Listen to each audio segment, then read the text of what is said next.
I want to show you how to be proactive instead of reactive about your health and well-being. My business that I started in 2018, and that was to be a life coach to caregivers. And I started it on a humble, and I had just been downsized from my job in healthcare. I worked in mental health care, so group homes with mental health care, diagnosed clients, and then later as a job coach, also with mental health, diagnosed clients. And after 2 years and a lot of great and interesting relationships and experiences, I was downsized. Me and 499 other people were downsized. So in 2018, I just reflected on my time in mental health care. I received my master's degree in social psychology, and I thought I worked on this for a reason. And what came to me after all of that reflection was a tailored life for caregivers. And that company was made to give me a way to practice what I felt like I have learned as a wife and mother over the last 21 years, to add myself to the list of people to be cared for. Somewhere along the lines, I got in my head that caregivers are people that get the least, give the most, but get the least. And you can't survive on that. I wasn't surviving on that. I was happy for a few months. I was giving it my all, doing for my kids, my husband, my community, my extended family. And then I'd crash and I'd be resentful. And I could never find that balance. But hitting a low at one time, I began to really think about all the things that I did that made me happy. And I began to ask myself, why was I feeling so guilty about getting my nails done or taking time for myself, sitting on the couch and reading a book, because I always felt like I could do for somebody else, I could do for other people. And there were other wake-up calls outside of my own depression. My sisters would send me birthday cards, and they'd include money or gift cards. And so there were a series of years there where my sisters were sending me notes along with these birthday cards with cash that would say, do not spend this on your children. Only spend this on yourself. And so my husband would be tasked with making sure that I did that. So he'd say, okay, so what are you going to do for yourself? And that was so hard. It still is hard. Now, the thing I think that makes me a good life coach and a great life coach for caregivers is because I know the struggle. I know it. When I was 8 years old, my father, his type 1 diabetes became very severe to the point where he couldn't work his job as a teacher. He couldn't be a baseball coach anymore. He loved baseball, loved playing baseball. He played sports all through his adolescence and high school and college. And it's his life lesson that brought me to a tailored life for caregivers.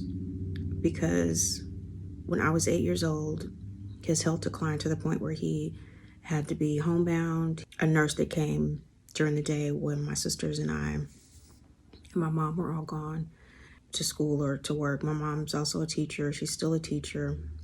She's been in the classroom 52 years. She's excellent at it, as you can imagine. But I saw that as the oldest of 3 kids, my role at 8 years old became a caregiver.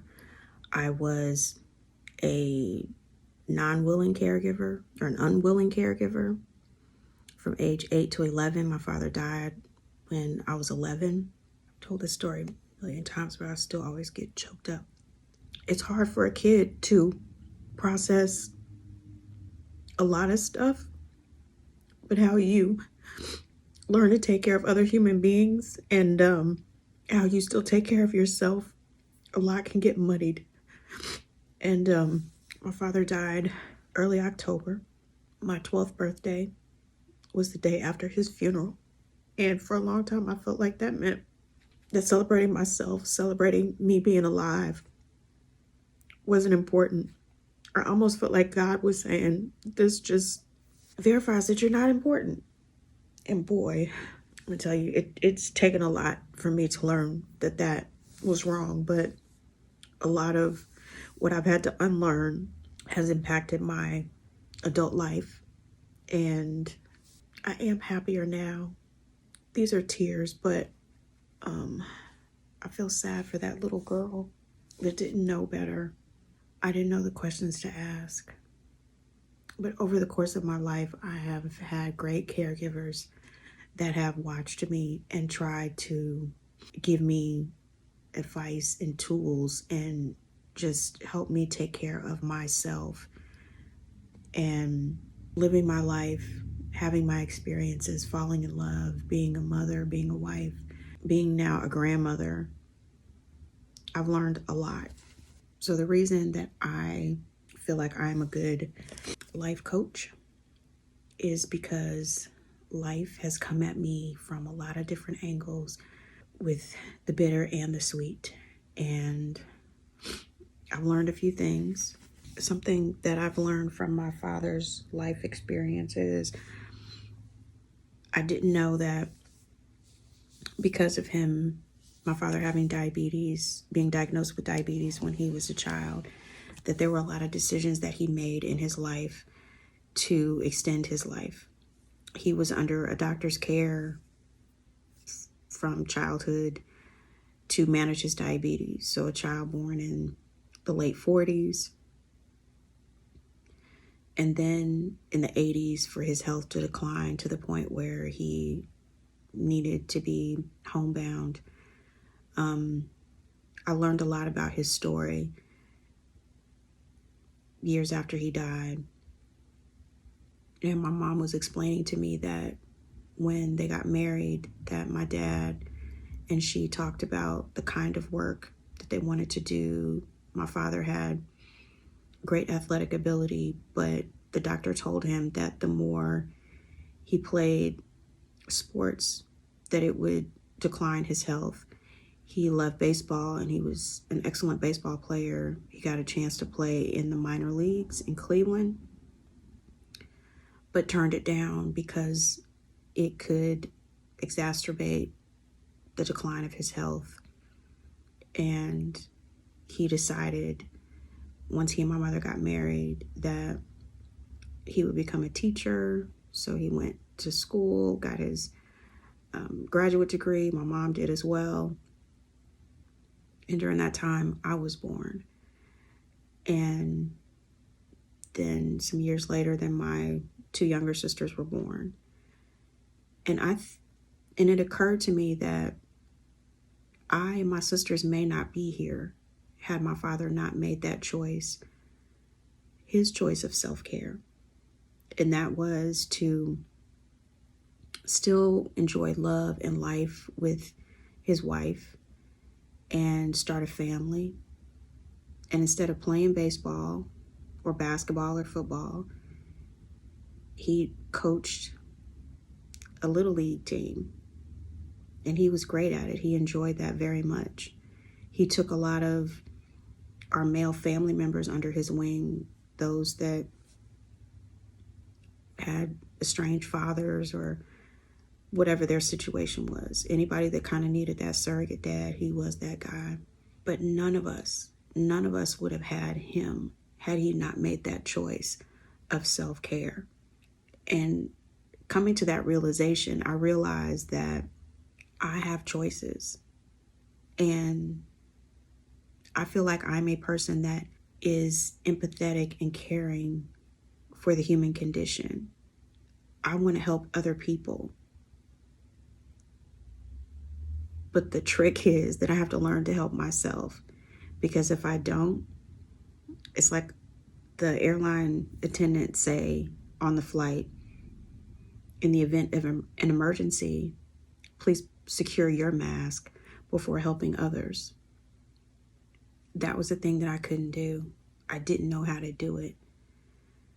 So I'm learning how to secure my mask. I definitely understand the purpose and the stakes if you don't do it, if you don't take care of yourself. I've seen it. I've lived it. I don't want to stay there. And I know that I can't be the only one that's going through that.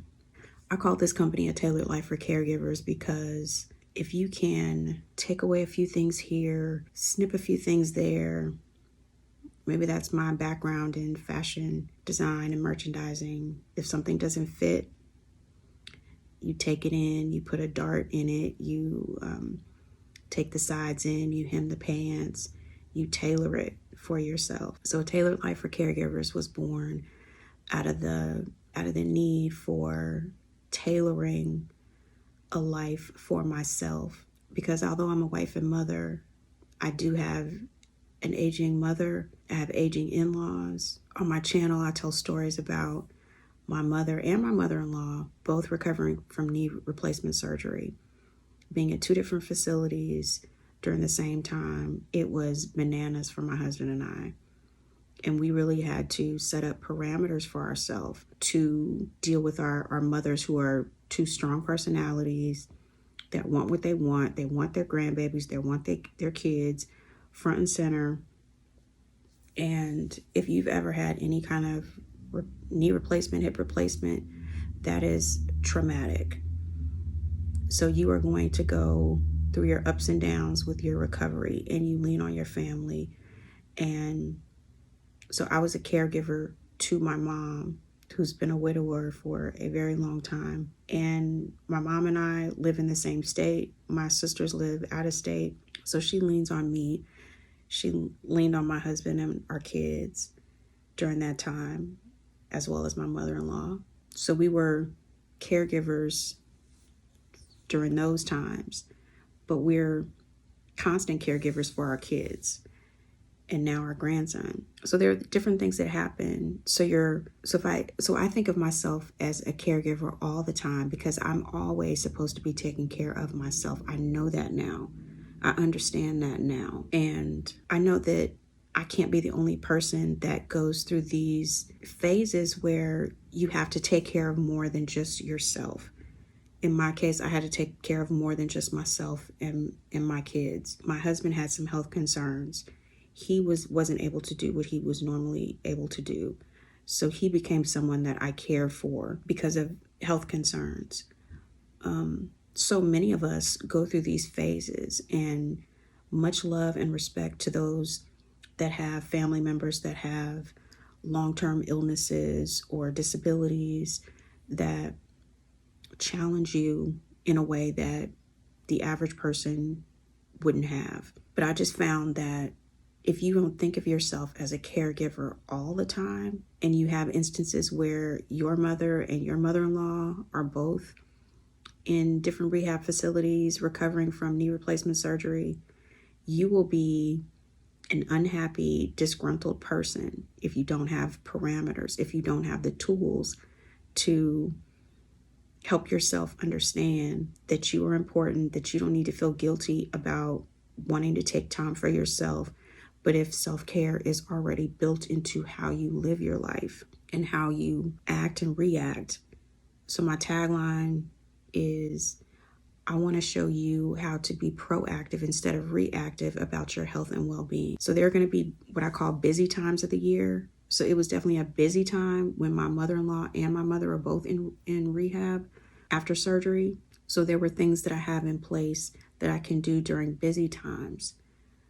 So if we're at the rehab center on the west side one day for my mom, and on the north side another day for my mother-in-law, we still need to buy groceries. We still need to have our house kept up. We still need laundry done.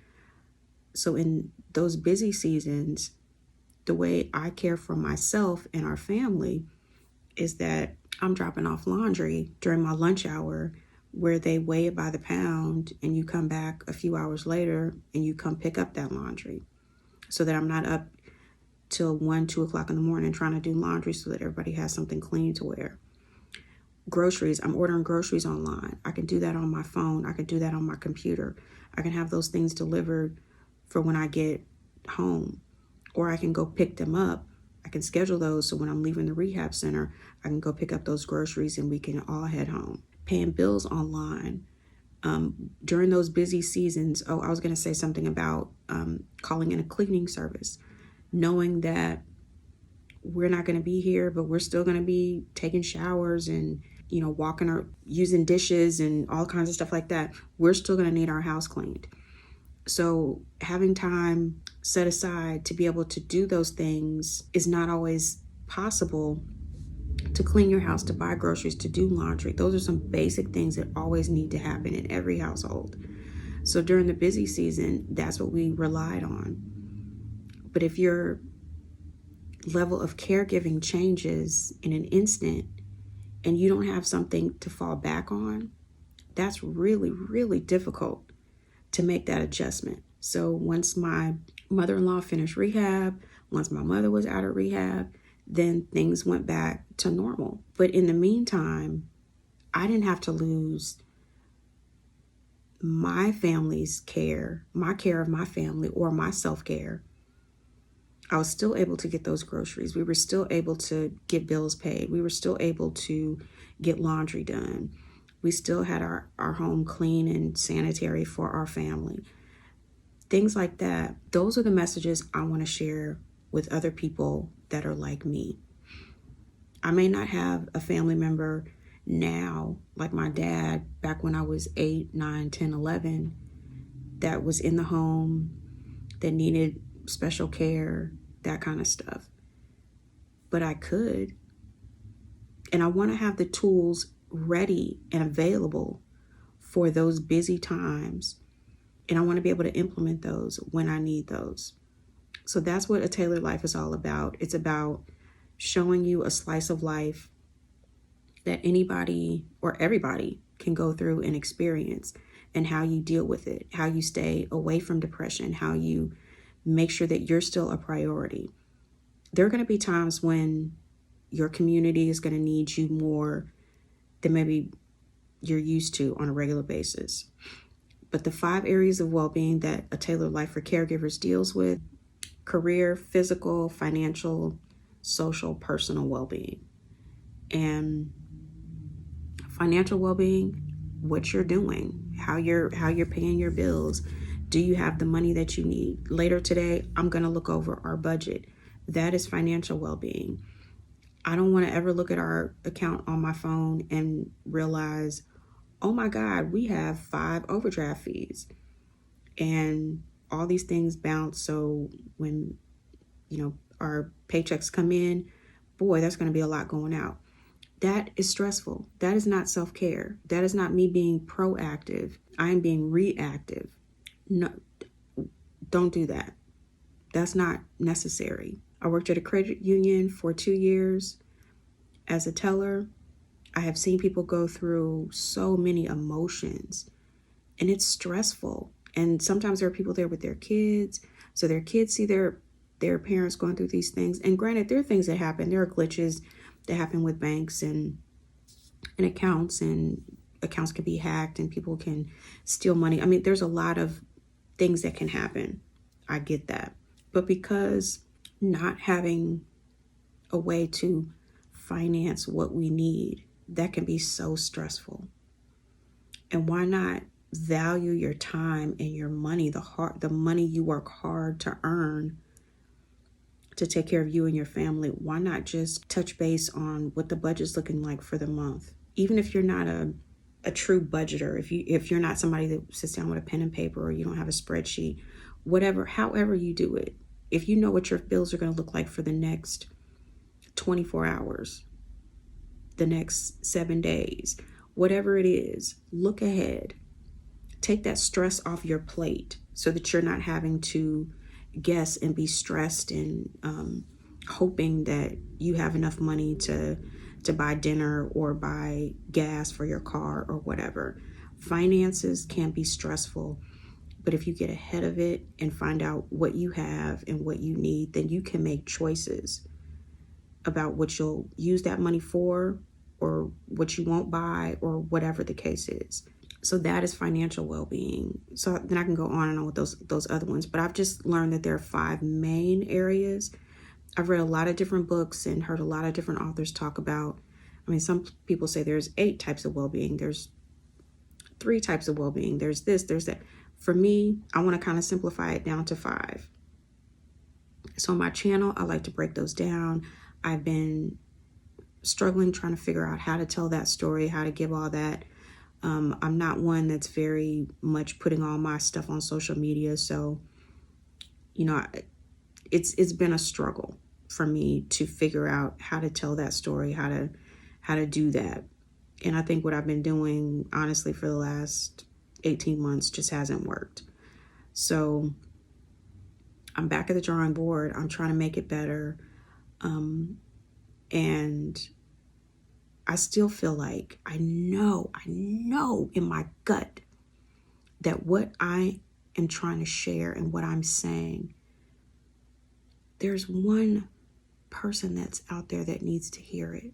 I'm trying to say things I would have liked to have heard when I was in my low point, when I just felt like, oh my God, I can't get it together. I couldn't get it together by my standards or by somebody else's standards. That's the story I'm trying to reframe for myself. Those are the lessons that we don't get that often, is self-care, being okay with taking care of yourself, realizing that you are somebody that should be on that list of people to be cared for. I have a village of people that raised me, that love me, that showed me every kindness. And so the kind of care that I give is a lot like that. That selfless, thoughtful, deep care. But I'm learning that there's a balance that needs to be there. And if you're a parent, what I'm about to say, you can understand. Our kids learn from what we do. We can say things till we are blue in the face, but our kids learn from what we do. So I want to be a good stress manager for my kids. I want to show them how you handle things financially, how you handle physical health and wellness, what you do if your health declines. I want to be an example for them of that. Career well-being. I want to show them what I do when I'm happy with my work, when I'm not happy with my work, who I am despite that, good, bad, and different. My personal well-being, showing them that I take care of myself, saying that mom needs a little downtime. I've clocked out. They understand what that means. They see me taking care of myself. And community well-being. They see that I work hard to make sure that our home, our lifestyle, all of that is conducive for everyone to be happy and healthy. And if something's not working, I'm going to be vocal and hands-on with making it to where it does work. So I have gone on and on, but that is why I started A Tailored Life for Caregivers. I want to honor my father's legacy. I want to honor my mother's care, love, and sacrifice. And I want to say to the Creator that I hear you. I hear this message that you want me to share, and I'm willing to share it to anybody that wants to hear it. I am blessed. I am loved. I'm highly favored. And I hope that anybody that hears any message that I have to share, that if it's not for them, they will pass it on to somebody that maybe can benefit from that lesson. So I'm working on the business side of this and getting out of my own comfort zone, but I know that I have a voice and I have something to say, and I know who my audience is. And they are silent, hardworking, empathetic, compassionate people like myself. And if I need to fly under the radar to get it done, to share that message, that's what I'll do. I'm here for the long haul. I am blessed and I am highly favored. And I thank you for your time and for listening to whoever needed to hear this. Until the next time, take care of you.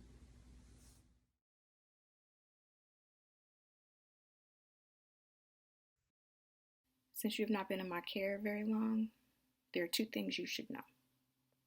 First, I'm your caregiver. Second, I also must care for myself. So I must have regular breaks every day. If I am tense or stressed, I give myself permission to step away and regroup. No questions about what's in my bottle or my cup. Now, if you're in need while I'm away, I will call for backup. I handle finances, and sometimes it frustrates me, but I always work it out. I handle my duties at work, and sometimes it will take time away from you. Now, I want to be around for a long time, so regular exercise is what I need. It's non negotiable. I have a social life, and our time apart only makes me more fond of you. Now, are you going to take a nap?